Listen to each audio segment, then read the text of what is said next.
Teman-teman, terungkap delik aduan yang disematkan kepada Muhammad Yusuf Kala terkait dengan pernyataannya bahwa menewaskan atau mematikan atau menghabisi nyawa orang lain, syahid atau masuk surga. Pertama, pernyataan Yusuf Kala ini adalah berita bohong, maka kena pasal Undang-Undang ITE. Yang kedua, pernyataan Muhammad Yusuf Kala memenuhi unsur penistaan agama. Oleh karenanya, mari kita menyimak penjelasan lebih dalam lagi di dalam video berikut ini. Terkait dengan video somasi terbuka saya kepada Yusuf Kala, banyak yang meminta konfirmasi ke saya melalui DM, WA, atau telepon secara langsung. Saya mau menjelaskan secara umum supaya semua mengerti apa yang saya lakukan. Yang pertama, pernyataan Yusuf Kala tersebut bagi saya bukan soal video lama atau tidak. Karena ada yang mengatakan kepada saya bahwa itu video lama, kenapa baru ramai sekarang. Saya baru mengetahuinya 2 hari terakhir. Maka ketika saya mengetahuinya, saya berpikir harus melakukan satu tindakan. Itu yang pertama. Jadi tidak persoalan apakah itu video lama atau video baru. Karena saya pun tembusnya peristiwa tersebut saya tidak tahu kapan. Itu yang pertama. Yang kedua, saya mau menjelaskan kandungan apa dalam ceramah tersebut. Yang pertama, ceramah tersebut memenuhi unsur penyebaran hoax atau disinformasi setidaknya. Yang kedua, konten tersebut juga memenuhi unsur untuk dinyatakan penistaan terhadap agama. Yang ketiga, ceramah tersebut juga memenuhi unsur provokasi karena pernyataan Islam dan Kristen kalau membunuh yang lain itu syahid. Maka kita khawatirkan banyak orang-orang yang rendah pemahamannya tentang agama karena mendengar bahwa dia akan mati syahid ketika membunuh yang lain, maka mereka membunuhi agama yang lain, khususnya ini tentang Kristen dan Islam, dengan harapan mereka masuk surga karena syahid. Dan ini berbahaya. Ini bisa menciptakan potensi chaos yang sangat besar berbasis identitas agama, dan konflik atas nama agama bisa pecah di republik ini. Inilah yang saya maksud kenapa saya harus mensomir saudara Yusuf Kala, dan saya berharap beliau memberikan klarifikasi dan minta maaf. Jadi kalau saudara Yusuf Kala tidak melakukan permintaan maaf, maka saya akan mengambil langkah hukum dengan melaporkan yang bersangkutan karena 3 hal tadi: penyebaran hoax, penistaan agama, dan provokasi. Ini tentu harus dihentikan karena sangat berbahaya sekali apabila banyak masyarakat yang rendah pemahamannya termakan omongan JK tersebut sehingga membunuhi agama yang lain, khususnya Islam dan Kristen. Islam bisa malah membunuh yang Kristen karena dianggap syahid, dan Kristen bisa membunuh Islam karena dianggap syahid. Padahal dalam Kristen pun ajaran itu tidak ada, sehingga memenuhi unsur bahwa itu adalah penyebaran hoax yang dilakukan oleh saudara Yusuf Kala. Inilah penjelasan singkat saya mengapa saya mensogir saudara Yusuf Kala, dan saya harap yang lain bisa mengerti apa yang saya lakukan. Nah, kalau Yusuf Kala lain lagi ceritanya. Kalau kemarin dia itu melaporkan respon ke polisi, sekarang dia yang dilaporkan ke polisi. Isu SARA, penistaan agama Kristen.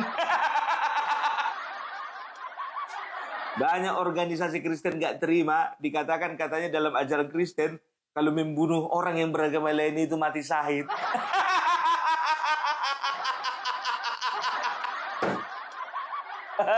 Bapak udah masuk Kristen, kok tahu ada ajaran seperti itu, Pak? Kok tahu Bapak ada ajaran seperti itu? Dahsyat loh, belum login tapi udah tahu ada ajaran, ada perintah seperti itu. Baru tahu di Kristen ada ajaran kalau membunuh orang lain yang tidak seagama itu mati syahid.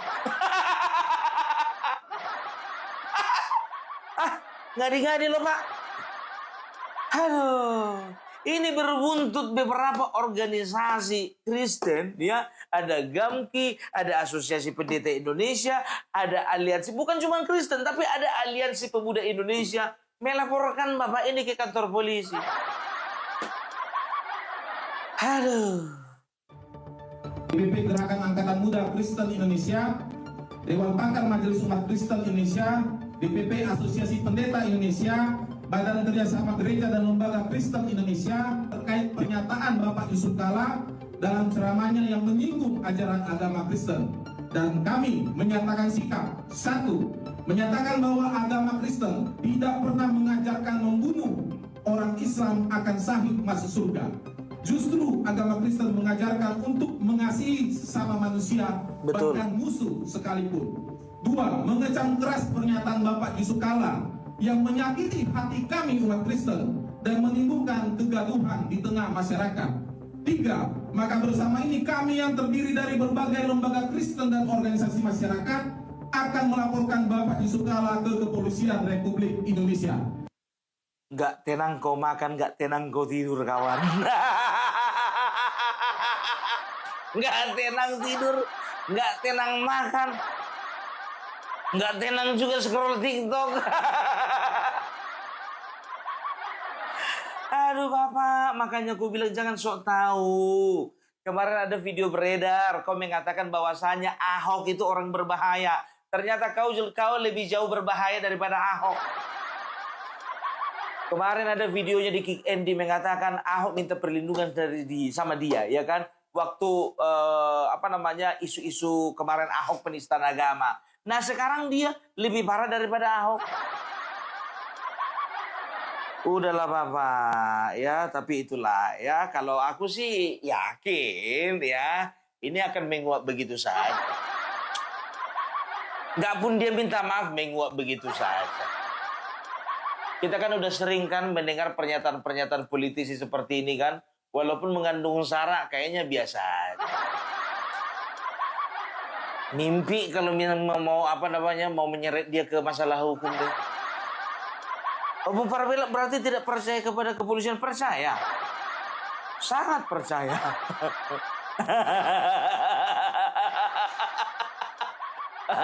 Tapi kalian sendiri menerjemahkan itu. Aduh, jujur ku bilang sama kalian, inilah akibatnya kalau seorang Yusuf Kalla terlalu melibatkan diri terlalu dalam di dalam masalah-masalah yang sedang viral. Masalah apa Bung Parvela? Masalah ijazah Bapak Jokowi. Apa hubungannya dengan isu sara? Nanti kutunjukkan hubungannya.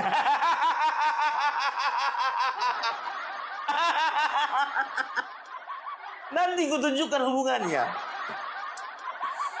Aduh, sekarang ku bilang, ku tanya dulu sama kalian. Aku minta pendapat kalian dulu. Minta pendapat kalian dulu ya. Coba ya, kira-kira ada nggak hubungannya ya antara isu ijazah Bapak Joko Widodo dengan isu sara yang dilontarkan oleh Bapak Yusuf Kalla? Ayo, aku challenge dulu kalian. Kira-kira ada nggak hubungannya? Kalau memang ada, ketik ada. Kalau memang nggak ada, berarti kalian kawannya Yusuf Kalla.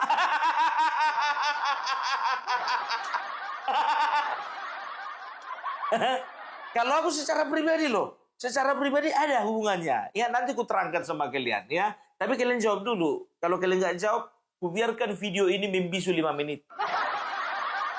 Sampai ku temukan jawaban yang sebenarnya. Udah bisa kita mulai? Ku hitung mundur ya dari 5 menit ya. 5 menit. 4 menit. 1 menit. Jadi begini kalau ku bilang sama kalian ya. Ini Bapak Yusuf Kalla ini, aku nggak tahu apakah dia melibatkan diri terlalu dalam, terlalu terjun bebas ke dalam permasalahan ini karena apa? Ya bisa saja dia nggak usah muncul ke permukaan kan begitu menanggapi masalah isu ijazah Bapak Joko Widodo ini. Karena isu ini isu sensitif, terlalu politis. Walaupun dibungkus dengan penelitian, tapi ini terlalu politis kan begitu. Bisa saja sebetulnya dia itu tidak tidak berkomentar gitu loh. Karena apa? Ini akan kontraproduktif. Sama seperti SBY kemarin, ya dia kurang tahu ya SBY atau AHY, kayaknya SBY ya berkomentar ya janganlah bawa orang-orang besar kan begitu kan. Tapi ini komentar beliau ini tidak digaungkan ya, tidak gaungkan secara masif di media sosial. Dia tidak terjun langsung bicara di media, enggak. Tapi lewat kuasa hukumnya atau juga lewat lembaga-lembaga hukum yang dimiliki oleh Partai Demokrat. Kan begitu. Akhirnya apa? Ya isu itu cuma sebentar aja. Ya sampai kemarin itu ya mereka mengait-kaitkan lagi. Dibongkar masalah Hambala, dibongkar masalah korupsi kader-kader Demokrat. Dibahas lagi hubungan antara dia dengan Roy Suryo. Kan begitu. Netizen, kalian tahu netizen itu kemampuan intelijensinya itu nggak kalah dari CIA, nggak kalah dari FBI, nggak kalah daripada BIN. Makanya aku bilang,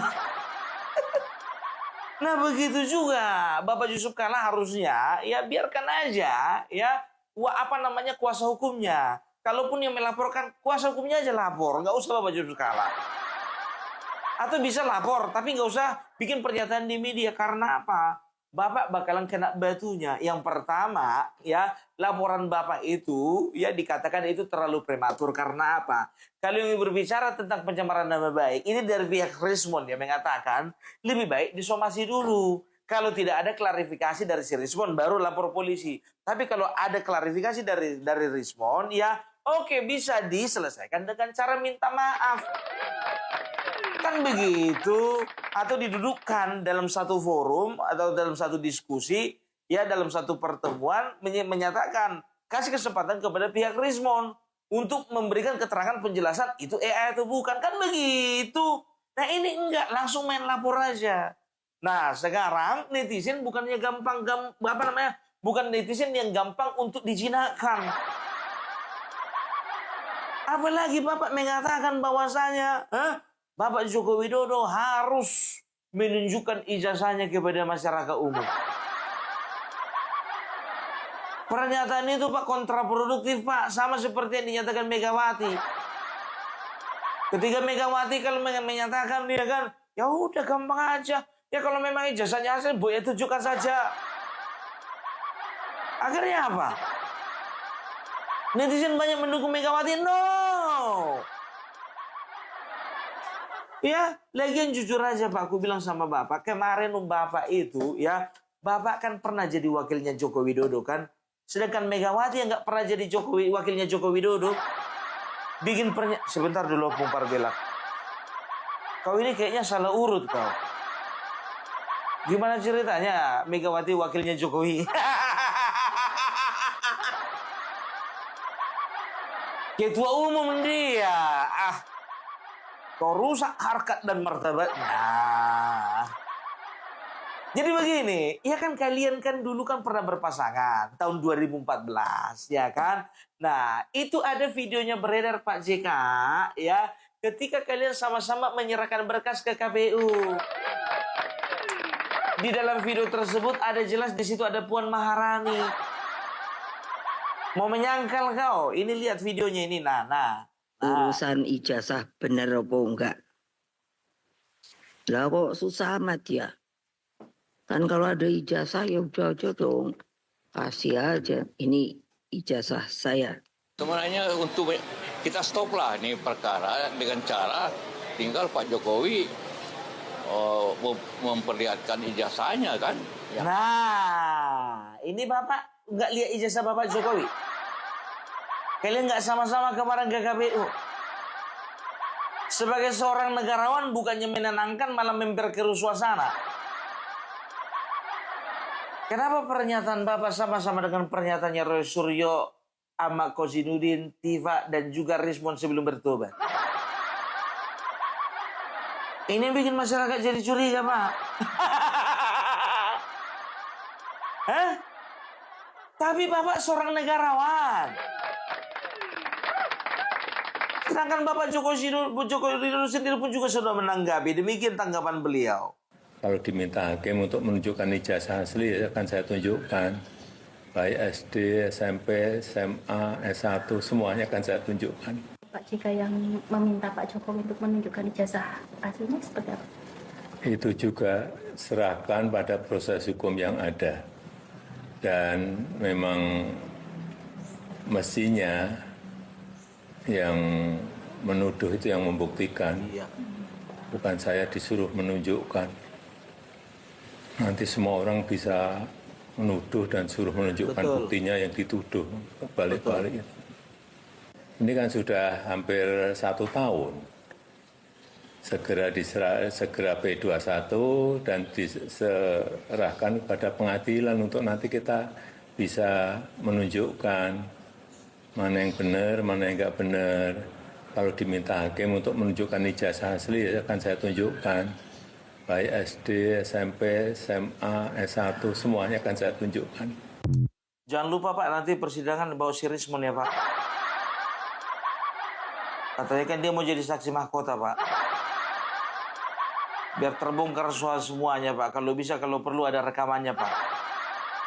Bilang sama Rismon bawa juga rekaman CCTV ya dari temannya yang pernah main kuda-kudaan dari tempat karaoke ke kamar hotel Pak.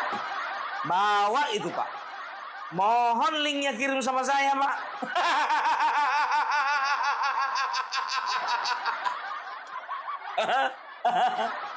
Temannya siapa sih Pung? Robin Hood sama Tarzan. Aduh. Ya, jadi Bapak Yusuf Kalla, ya Anda itu sebagai seorang, bisa dikatakan Anda itu tokoh nasional, sepuh, ya. Apapun perkataan Anda, ya, walaupun kadang-kadang bolak-balik. Bapak tak bolak-balik. Lihat adik manis. Tor monitor gitu. Pak jika mau lapor gitu. Aduh, ya. Jadi Anda itu sebagai wakil kemarin, ya kan, waktu lagi mesra-mesranya sama Bapak Joko Widodo, ya, kan Bapak kan bisa perhatikan kan, sama-sama kalian menyerahkan berkas. Aku rasa, ya, Bapak bisa melihat sendiri bahwasanya KPU menerima berkas kalian kan. Itu dia, kalau misalnya berkas Bapak Joko Widodo ada cacatnya, tidak mungkin KPU menerima pencalonan tersebut. Tidak mungkin, ya. Jangan pura-pura nggak tahu lah Pak. Bapak juga nggak bisa dipegang omongannya. Kemarin Bapak mengatakan waktu tahun 2014, ya kan, entah 2014, 2013, ya begitu ditanya apakah Joko Widodo pantas untuk menjadi calon presiden, Bapak bilang Joko Widodo akan merusak negara ini. Indonesia akan rusak kalau Joko Widodo menjadi presiden. Ternyata kau jadi wakilnya. Nah, jadi kekesalan-kekesalan seperti inilah ya yang mengglorifikasi dan juga netizen ya berusaha untuk mencari fakta-fakta ya, fakta-fakta lama tentang apa-apa yang menjadi pernyataan Yusuf Kalla. Bagaimana track recordnya, bagaimana kehidupannya, bagaimana bisnisnya, bagaimana tingkah lakunya, bagaimana sikapnya terhadap pemerintah ya. Semua dicari sama netizen. Makanya kedapatanlah potongan video yang kau mengatakan bahwasanya Kristen pun juga akan merasa itu jihad kalau dia bisa membunuh orang lain yang tidak seagama dengan dia.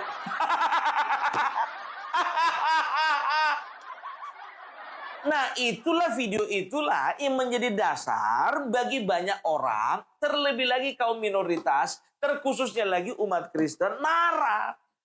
Ya, dan ini nyampe ke lembaga-lembaga dan juga organisasi-organisasi Kristen. Marah loh Pak. Seorang dewan masjid, ketua dewan masjid, tapi mengeluarkan statement yang provokasi. Yang provokatif. Gitu loh. Bapak ketua dewan masjid loh Pak. Jangan sampai Bapak ketemu sama ketua dewan gereja Pak. Bapak enak-enak aja di mana-mana Pak. Ya sekarang ini ya. Jujur saja, justru kita ini sedang berusaha untuk mengademkan, mendinginkan, mententeramkan, menertibkan intoleransi. Itu dia, ya. Makanya nggak heran sekarang ini banyak orang-orang yang secara terang-terangan ya menyerang kaum minoritas, entah itu agama, entah itu ras. Sama seperti ibu ini nih. Ini ada seorang ibu ya di dalam kereta api, di dalam kereta menyerang ya seseorang yang bisa dikatakan orang yang tidak satu suku dengan dia. Ya aku sebut katakan aja lah orang Tionghoa. Diserangnya orang Tionghoa itu. Aku nggak tahu ini apakah dia pernah dengar ceramahnya Yusuf Kalla, nggak tahu juga. Kita dengarkan. Apa kamu dibayar sama Freddy Pratama narkoba? Kok sampai tidak kau tangkap? Iya, yang semua turun ini kan reserse. Reserse Cina ini, saya beritahu dia. Tangkap etnisme Cina yang melarikan diri ke luar negeri oleh kriminal. Tangkap dia. Oh iyalah, Freddy Pratama, narkoba. Kenapa bangsat? Freddy Pratama, narkoba, tangkap dia. Kalau kenapa dia masih berkeliaran? Dia mau dibayar reserse Cina. Makanya nggak ketangkap-tangkap. Saya kebenaran loh, Om ya. Saya kebenaran. Kamu bilang bangsat pribumi ini, kamu bilang gitu. Kamu tinggal di daerah Indonesia. Kalau kamu bilang bangsat, kembali ke Tiongkok. HTI ini, HTI. Nah, di sini adalah negeri, kamu dapat gaji dari pajak rakyat Indonesia. Ingat itu, Om. Kamu dapat gaji dari pajak rakyat Indonesia. Paham itu? Rasis. Cina bagus banyak, tapi Cina yang dibayar oleh Freddy Pratama, reserse Cina, itu juga banyak. Makanya dia masih berkeliaran. Itu yang saya inginkan. Ini reserse yang kurang ajar, yang tidak mau mendengar kebenaran. Siap kamu? Ya, itu saja. Saya beritahu kebenaran. Kebenaran. Iya, karena dia salah. Dia mengatakan. Kejam kali kau. Kau bilang bapak itu reserse.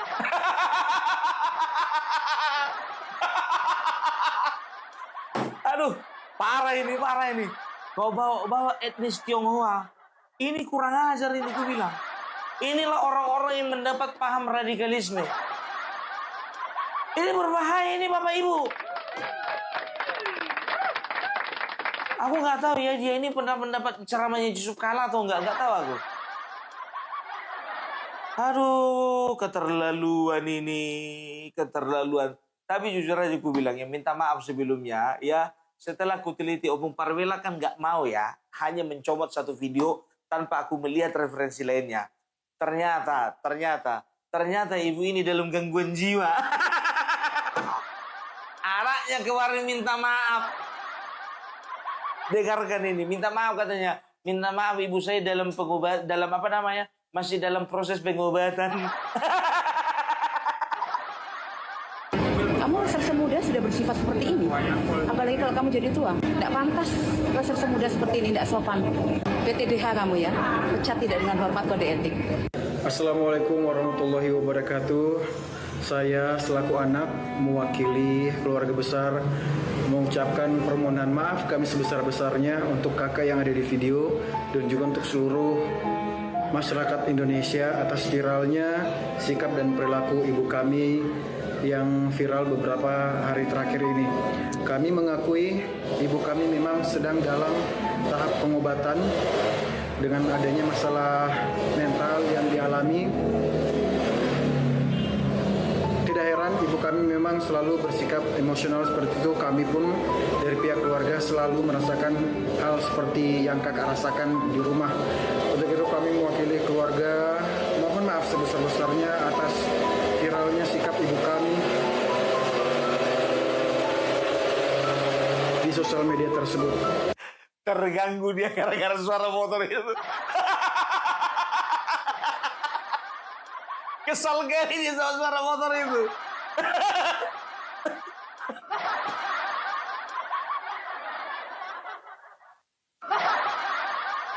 Saya minta maaf.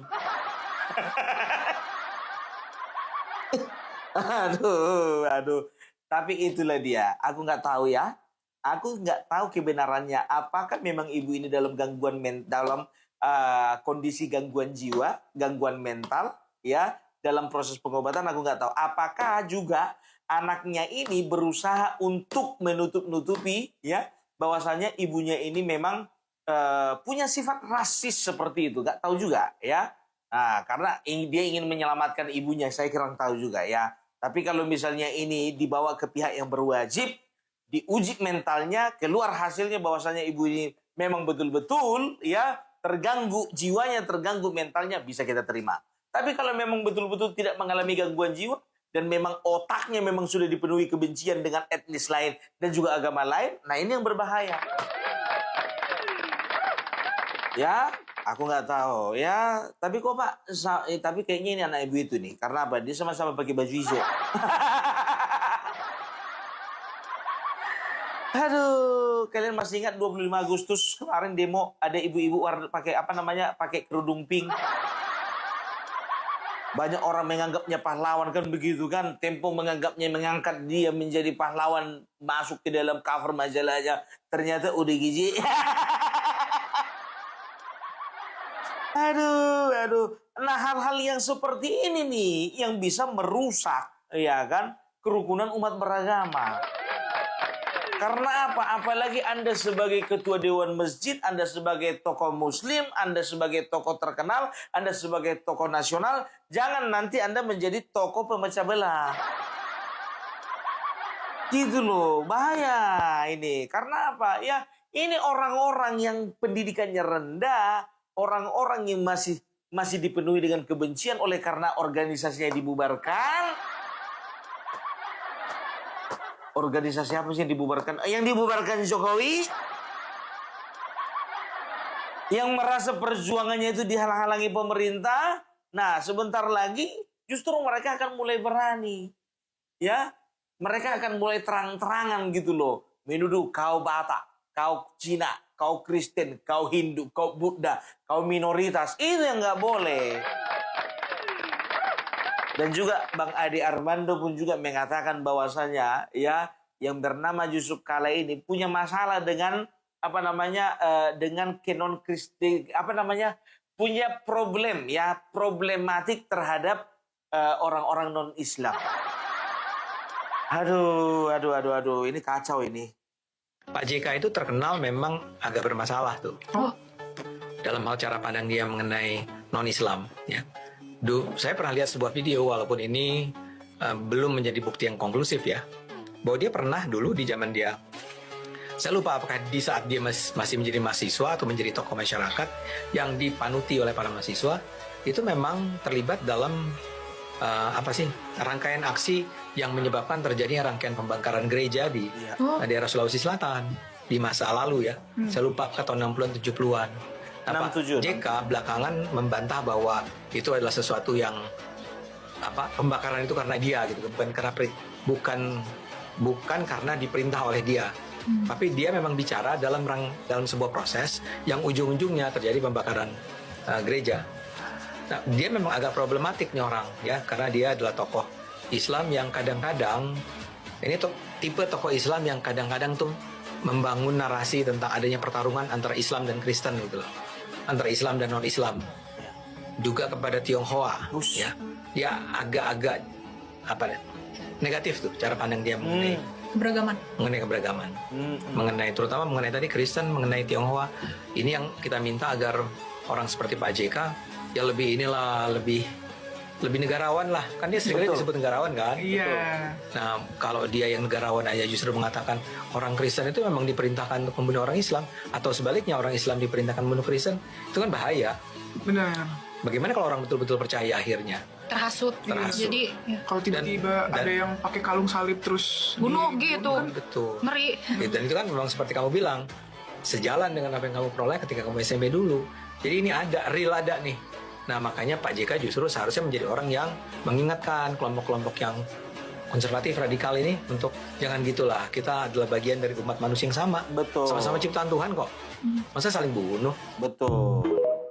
Dengar itu Pak JK. Ternyata Anda juga bukan cuma bermasalah dengan orang-orang yang bukan beragama Islam. Anda juga punya bermasalah dengan orang-orang Tionghoa. Wah, baru tahu. Gimana Pak JK? Masih nggak enak makan? Masih nggak enak tidur?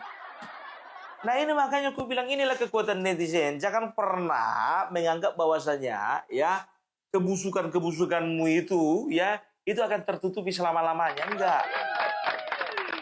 Ya, aku bilang kebusukan ya. Ini kan busuk ini ya. Menuduh agama lain ya. Mengatakan agama lain yang membunuh dengan agama yang lain daripada agamanya, ya itu jihad, itu nggak boleh. Itu lebih busuk daripada bangkai.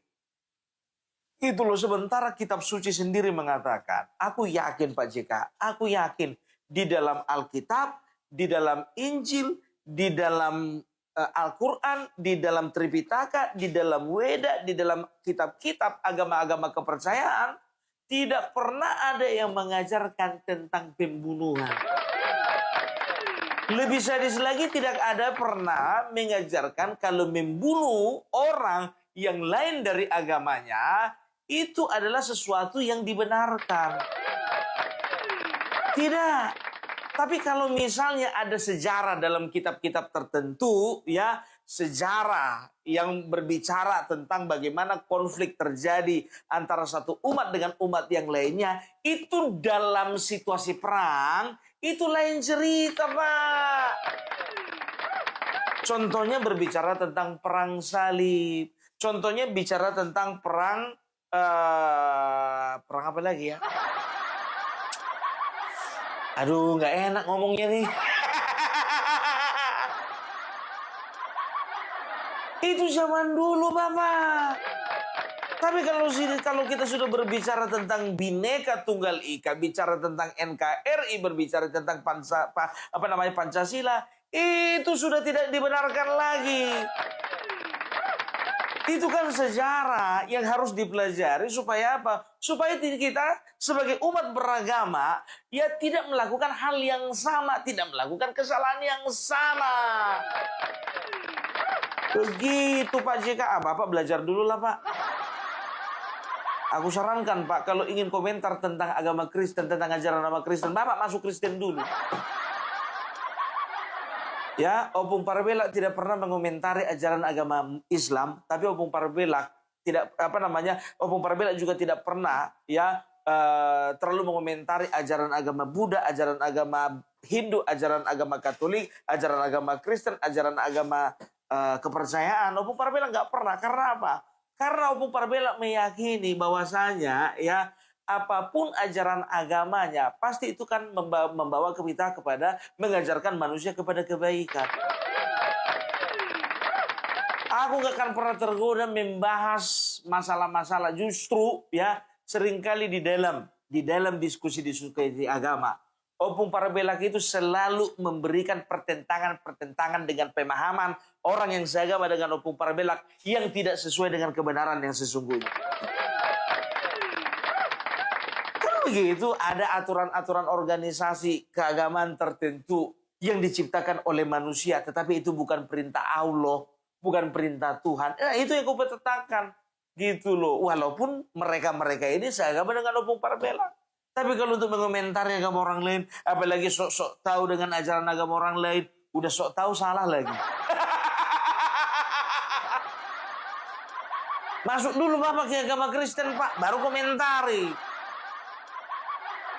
Kenapa? Biar Bapak jangan salah komentar.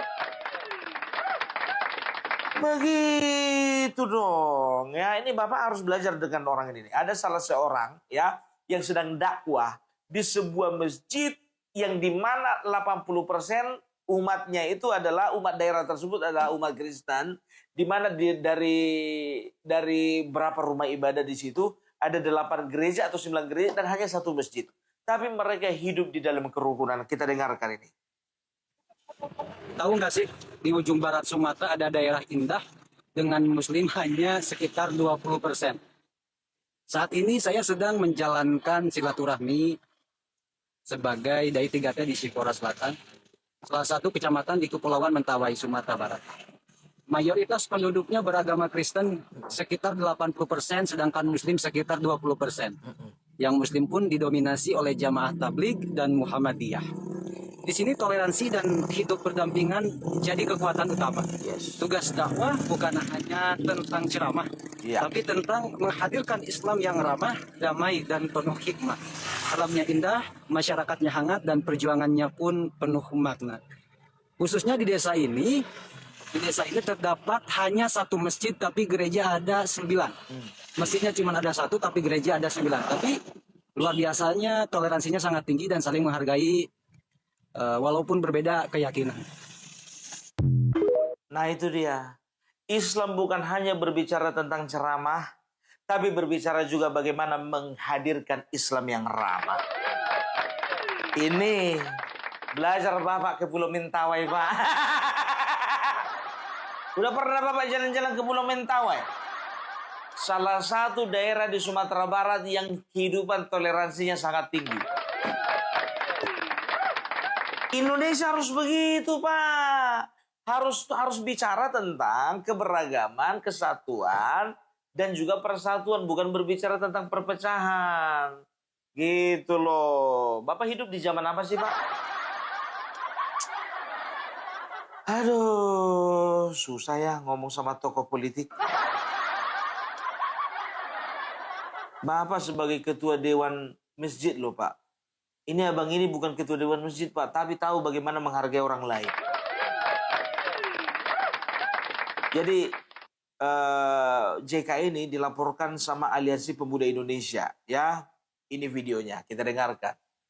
Jadi untuk hari ini apa yang dilakukan, Bang, ke Polda? Kita dari Aliansi Pemuda Indonesia kita melaporkan terkait adanya ujaran atau informasi tidak benar dari Kristen, karena ini dilakukan oleh Ridwan Kamil lah, presiden kita yang Pak Yusuf Kalla, yang pada saat dia ceramah di salah satu masjid di kampus di Indonesia, dan itu diunggah di YouTube, di mana dinyatakan bahwasanya dalam mazhab Kristen mengajarkan bahwa agama orang Islam itu artinya syahid. Itu sangat keliru dan jelas. Kami di sini merasa terhibur, dan di sini kami juga anak muda warga negara Indonesia dan juga orang Kristen, di mana sejak lahir kami tidak pernah diajarkan seperti itu. Di gereja manapun tidak pernah diajarkan untuk bunuh orang lain.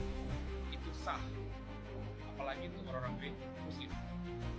Nah, bahwa dalam ajaran kami itu adalah kasih, bahkan musuh pun kami harus mengasihi.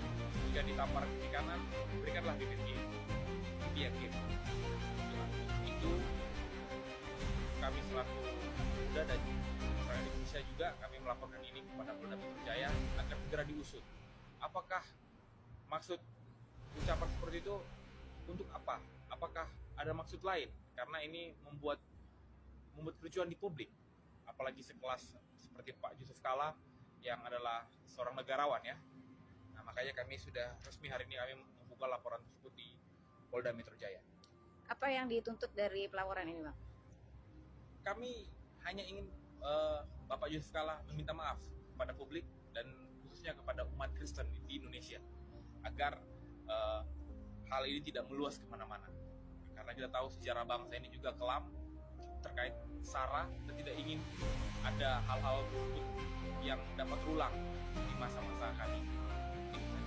Permintaan maaf apakah harus disampaikan secara terbuka melalui media massa atau mungkin beraudiensi langsung? Ya, kami minta permintaan maaf ini disampaikan kepada media massa publik agar semua publik dapat mendengar pemahaman dari Bapak Yusuf Kalla. Udah dengarkan.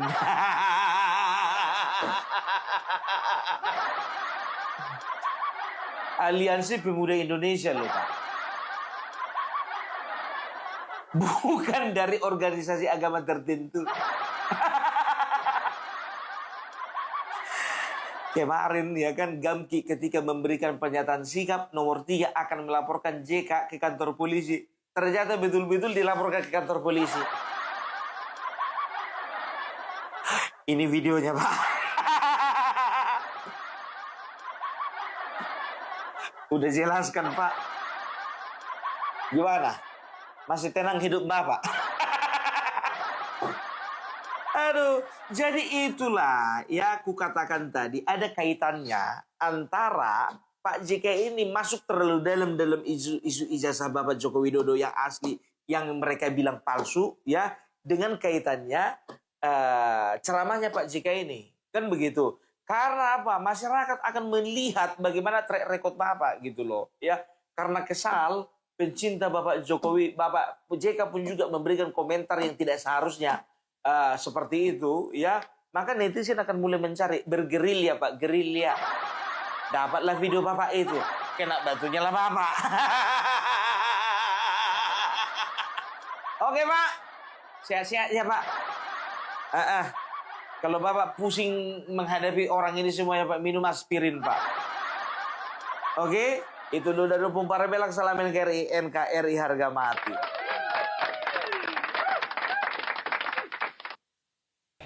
Nah teman-teman, fitnahan keji seorang tokoh nasional yaitu Muhammad Yusuf Kalla dengan pernyataannya bahwa kekristenan mengajarkan untuk bisa menghabisi nyawa orang lain adalah sesat dan menyesatkan orang.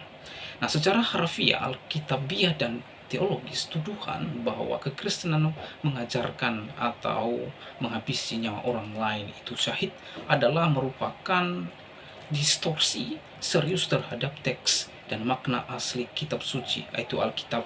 Inti etika Kristen justru berakar pada kasih, pengampunan, dan penghormatan kepada kehidupan. Pertama, hukum dasar dalam Alkitab secara eksplisit melarang menghabiskan nyawa orang lain. Dalam Keluaran pasal 20 ayat 13, teks Ibrani berbunyi raksyaks secara etimologis berarti membunuh secara ilegal atau dengan niat jahat, murder.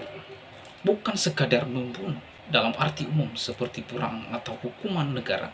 Ini menunjukkan larangan moral terhadap penghilangan nyawa manusia yang tidak sah. Yang kedua, prinsip kasih, inti hukum. Dalam Imamat pasal 19 ayat 18 tertulis Fe ahafta lare akha kamuha, kasihlah sesamamu manusia seperti dirimu sendiri.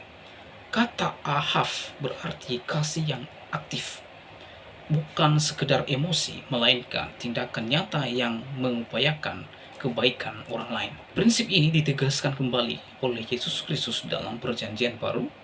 Dalam Matius pasal 5, teks Yunani menyatakan agapate theos tros himon, kasihilah musuhmu. Kata agapao menunjukkan pada kasih ilahi yang tanpa syarat bahkan kepada musuh sekalipun. Ini adalah standar etika yang sangat radikal yang berlawanan total dengan konsep kekerasan religius.